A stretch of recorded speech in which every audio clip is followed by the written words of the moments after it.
Sansón, introducción a su vida. Porque tú te harás embarazada y parirás un hijo, y no subirá navaja sobre su cabeza, porque aquel niño será nazareo a Dios desde el vientre, y él comenzará a salvar a Israel de mano de los filisteos.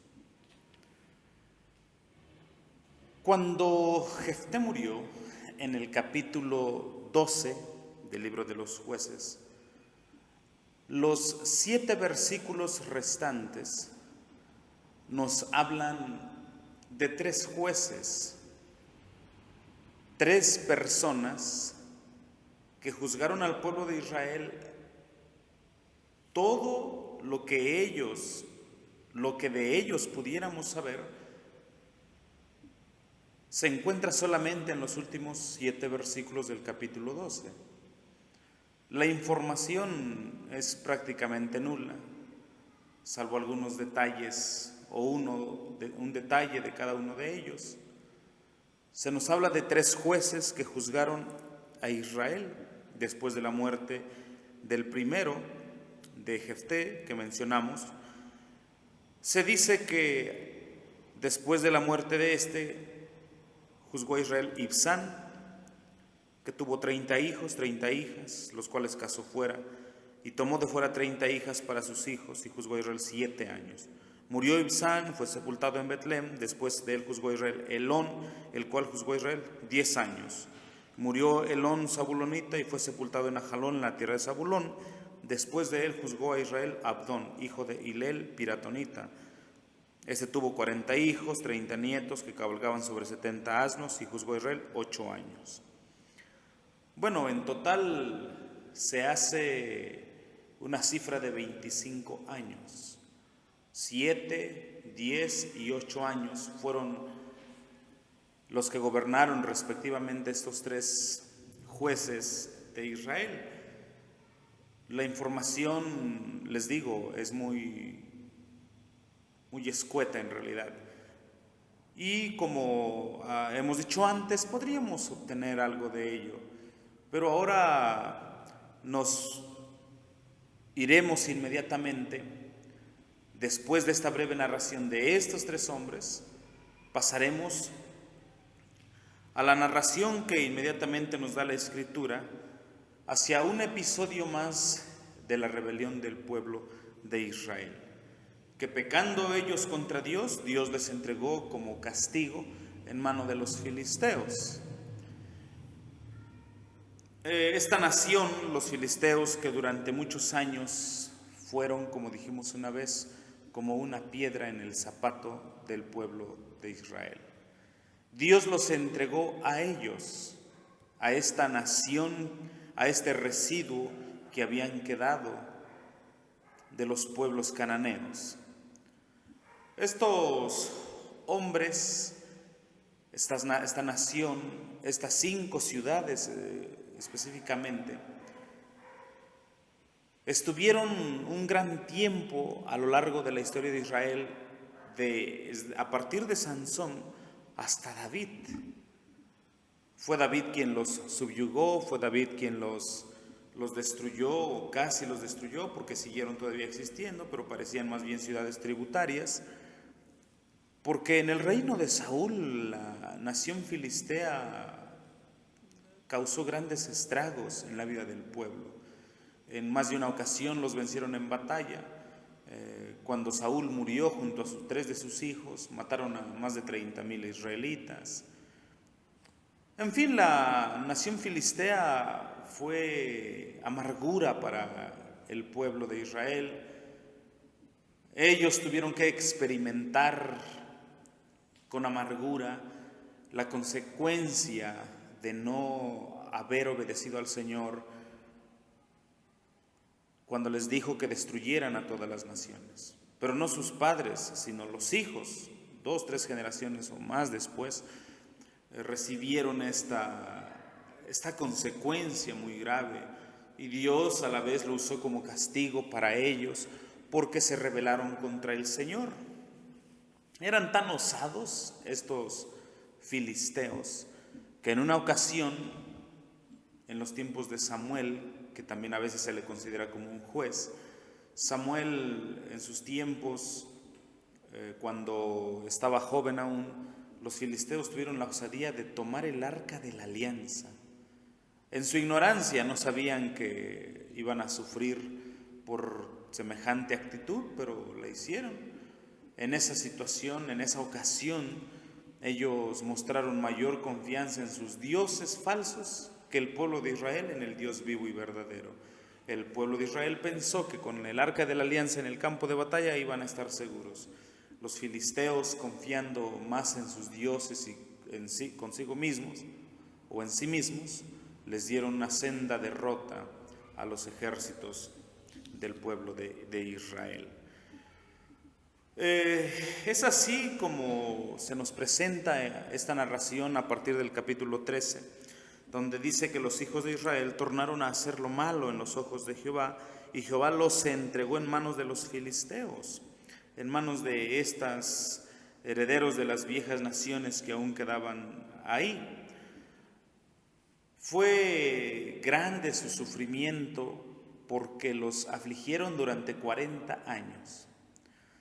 Durante los 25 años que se nos narran de los 3 hombres que mencionamos, en el caso de Elón, de Ibzán y de Abdón, parece que el pueblo logró, algún tipo de estabilidad, porque estos jueces parece que tenían una buena posición social. Logró el pueblo de Israel alguna estabilidad, quizás también espiritual, por la influencia de estos hombres, y duraron así 25 años a la muerte de Jefté. Cuando mueren estos 3 jueces, no a la vez, sino seguidos uno detrás del otro, parece que el pueblo, aquella idolatría arraigada en el corazón ya de mucho tiempo, esa inclinación a seguir a los dioses de los pueblos, volvió a exteriorizarse. Y cuando muere el último de estos 3 mencionados, bueno, dice la Escritura, se rebelaron contra Dios. Y fíjense que en este sentido se dice históricamente, la Biblia también así lo confirma, que los filisteos estaban en una posición más adelantada que el pueblo de Israel. Ellos eran una nación, una fuerza enemiga, se dice, muy importante en la tierra de Canaán, y eran una constante amenaza para el pueblo de Israel. Ellos, los filisteos, eran guerreros crueles y aventajaban a Israel en número, en pericia táctica y tecnología. Y ellos conocían los secretos de la fabricación de armas de hierro. Si ustedes leen 1 Samuel 13, 19 al 22, se darán cuenta de esto. Ya aquí Saúl ya está reinando, ya hay rey sobre Israel. Y dice que solamente él y Jonatán su hijo tenían espada. Todos los demás no tenían armas. Sus ejércitos iban armados de meras armas rudimentarias. De hecho, se dice que en cuestiones de trabajo, cuando los israelitas necesitaban amolar algún azadón, algún instrumento para el campo, tenían que ir con los filisteos. Entonces, la nación filistea estaba muy por encima de Israel. Dios, usando esto, usó esto para traer juicio al pueblo que otra vez se había rebelado contra él. Y, como dijimos, 40 años fueron dominados por ellos, y es en ese escenario que comienza la narración de aquel juez que entre todos es muy singular. Aunque todos tienen sus cualidades y singularidades, Sansón tiene algo extra, por decirlo así, en cuanto a los jueces se refiere. Estamos solamente viendo la introducción a su vida. Y en esta introducción a su vida vamos a ver primero el anuncio de su nacimiento, primeramente.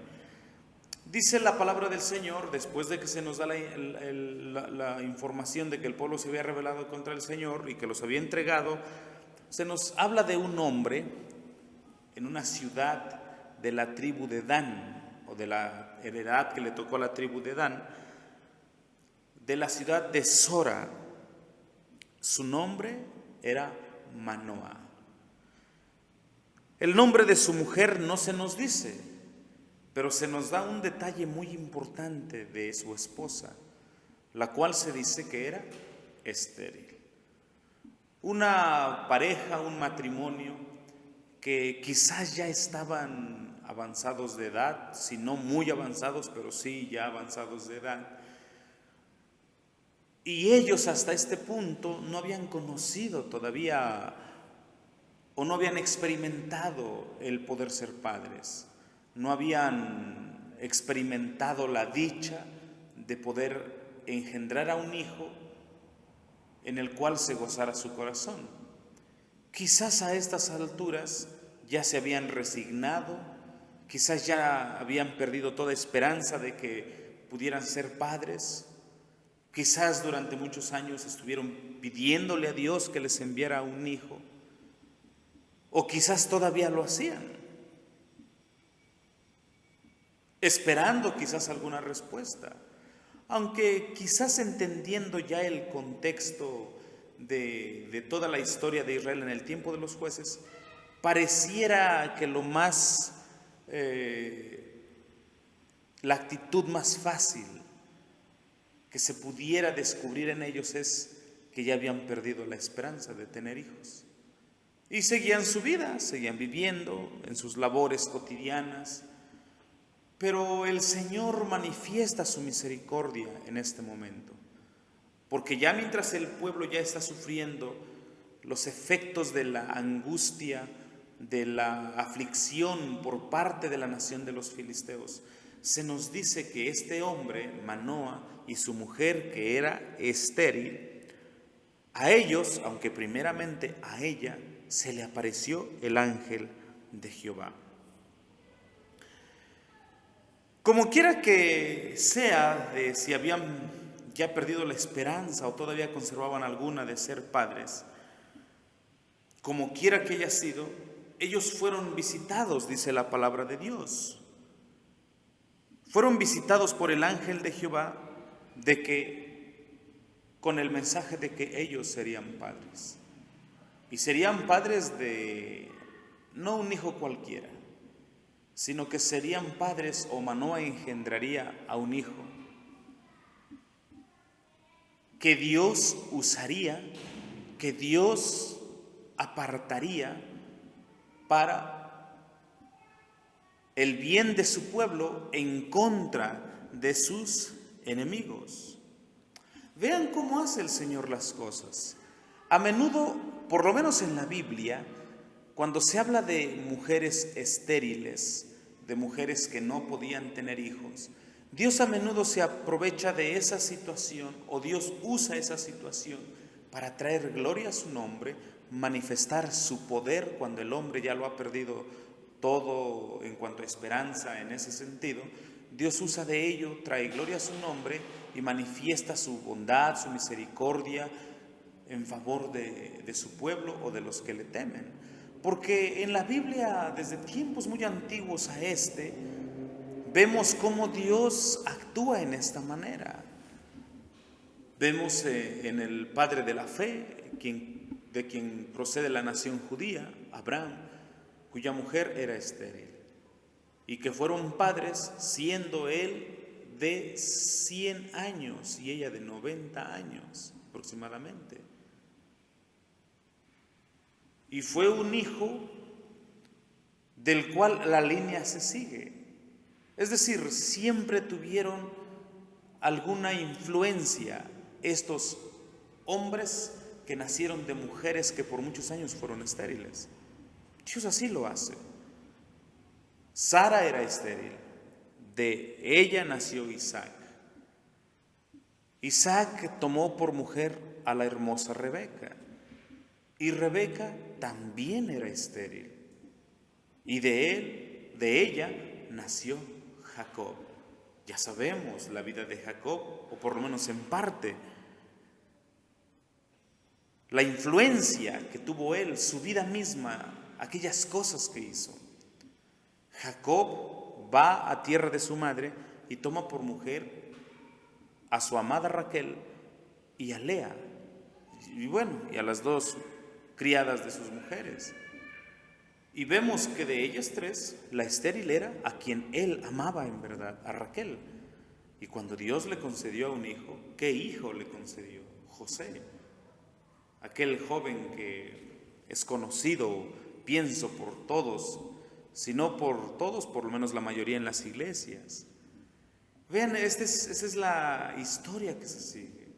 Vemos otros ejemplos, por ejemplo, valga la redundancia, el ejemplo en la vida de la Sunamita, la mujer de Sunem, que sin pedir hijo, Eliseo le dijo que tendría un hijo, y al final sirvió también para manifestar la gloria del Señor en ese momento. Podríamos irnos hasta el Nuevo Testamento y considerar la vida de Juan el Bautista. ¿Qué hijo tuvo Elizabeth y Zacarías? Ellos ya eran muy avanzados de edad. Quizás no como Abraham y Sara, pero sí ya pisándole los talones. Ya eran muy viejos y fueron padres, siendo ella estéril, recibieron promesa. Y este fue el que el Señor Jesús llamó el más grande de los profetas. Así Dios a menudo hace las cosas. Es la manera de obrar del Señor. Es la forma en que Él se conduce. Él es soberano y hace lo que Él quiere. Y tomando también el ejemplo de Sansón, cuyos padres también ya eran avanzados de edad, recibieron la promesa y fueron padres de este hombre que se constituyó juez en Israel y que fue un juez con una singularidad especial en comparación con los demás.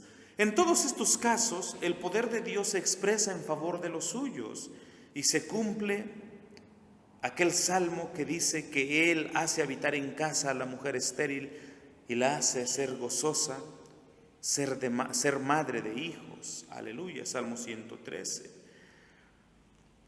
Si bien es cierto, parece que al principio la mujer no le creyó, que al principio parece que hubo un indicio de duda, junto a su marido, en la segunda visita del ángel del Señor, fueron confirmados de que serían padres. Ese es el anuncio.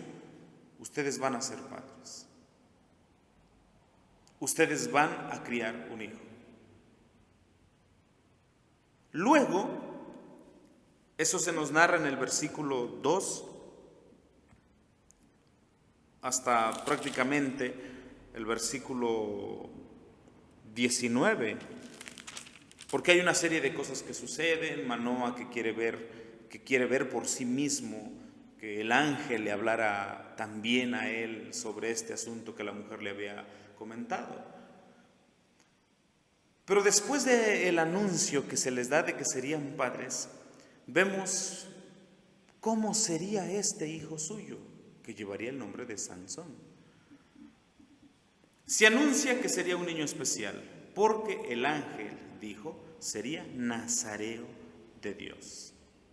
Fíjense, sería nazareo de Dios. En la Escritura es el único al que directamente se le llama así de parte de Dios, que sería nazareo de Dios. Este anuncio de que serían padres junto con esta información es importante si queremos entender la vida de Sansón y todo lo que vivió. Porque la palabra nazareo, del hebreo nazir, significa separar o consagrado, apartado. Figurativamente se habla de una viña que no se poda. Entonces, este niño, dijo el ángel, será nazareo de Dios. Sería apartado desde el vientre. Nacir, apartado, separado de, no sería como los demás. Apartado por Dios mismo para un propósito especial, que en este caso sería librar a través de él de quienes los estaban afligiendo, en este caso los filisteos. Ahora, el nazareato se puede ver de dos formas en la palabra de Dios. Había dos clases de nazareos: los que se ofrecían voluntariamente y aquellos a los que Dios nombraba, como en el caso de de Sansón y también el de Juan el Bautista. Los reglamentos que regían a los nazareos voluntarios se encuentran en el capítulo 6 del libro de Números, tanto para los que lo hacían voluntariamente, esta es una persona ya grande, ya adulta, como para los que eran nombrados por Dios directamente desde que estaban en el vientre de la mujer. Tanto los hombres como las mujeres podían hacer un voto especial a Jehová para vivir como nazareos. Esto es hacer un voto delante de Dios, y cuando hacían el voto comenzaban a vivir de una forma diferente. En el caso de una persona adulta que quería hacer un voto, dejaba de hacer varias cosas, y eran las mismas reglas para aquel que era nombrado así desde el vientre de su madre. Los que hacían el voto de nazareato tenían 3 restricciones principales. 3 cosas se les prohibían. 1, no debían tomar ninguna bebida embriagante. Tampoco debían comer ningún producto de la vid, tanto si estaba verde como maduro o seco, ni beber nada de su jugo, independientemente de que fuese mosto, estuviese ya fermentado o fuera vinagre. No podían beber nada con respecto al fruto de la vid. 1. 2, no debían cortarse el cabello de su cabeza. Era el símbolo más claro de su nazareato, el dejar crecer su cabello. Algunos han supuesto que bajo esta circunstancia Absalón también podría hacerlo, pero no hay indicios de ello. Pero era una señal clave en la vida de los nazareos, dejarse crecer el cabello como símbolo de su nazareato. Y 3, no debían tocar ningún cadáver, ni siquiera el de los parientes más cercanos como padre, madre o hermana o hermano. Número 6, 1 al 7. La persona que hacía un voto especial tenía que vivir como nazareo, como dedicado y separado para Dios. Y no era en razón de para que los hombres los vieran, para que los hombres los aplaudieran debido a una exhibición ostentosa de ascetismo fanático, de que se estaban aguardando de todas esas cosas. Pero sí la ley decía que todos los días de su nazareato sería santo a Jehová. Esto también se encuentra en número 6, 2 al 8.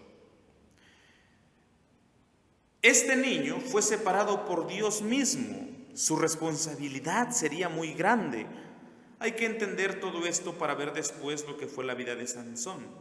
El separarse para algún fin específico siempre requerirá esfuerzo y dedicación. Este niño manifestaría el poder de Dios y su espíritu sería sobre él. No se demanda nada menos.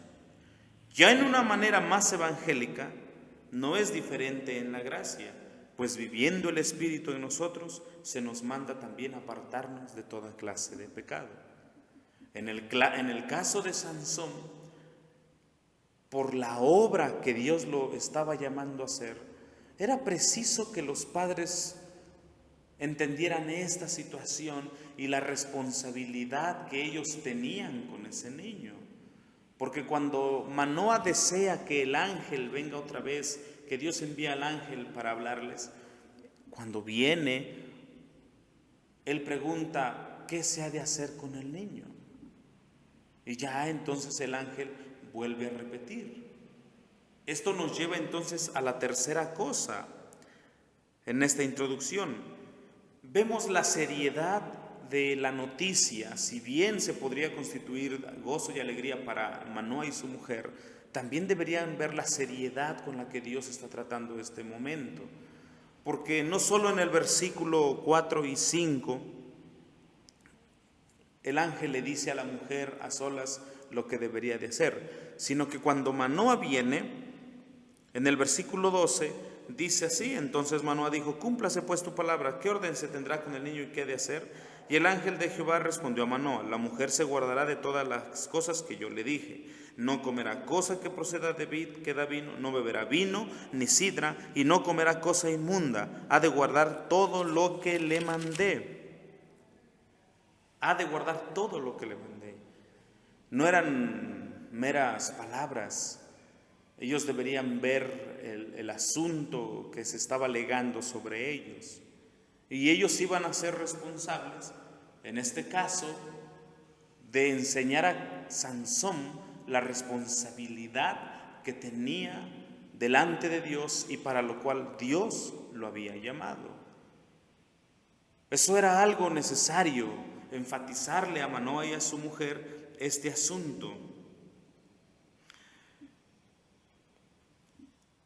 Esta seriedad de esta consagración es tal que ni la misma mujer debería de hacer ciertas cosas que otra mujer en su estado de embarazo podría seguir haciendo.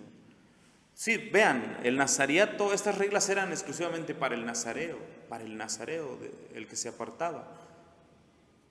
Pero en el caso de Sansón, que se anuncia que nacería, ni siquiera la mujer podría hacerlo.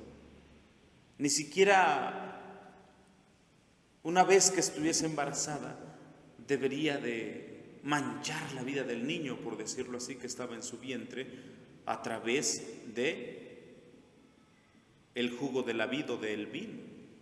Si ella tomaba vino, le estaba dando al niño. Vean, parece algo exagerado. Cualquier otra mujer podría seguir con su vida normal, embarazo, costumbres de la nación judía, está tomando vino, parte de lo que ellos hacen, pero en el caso de ella no. ¿Qué pensamientos deberían o debieron tener en la mente ellos cuando el Señor les dijo a través del ángel que ni siquiera ella debería de hacerlo? Ni siquiera ella. Porque dice el versículo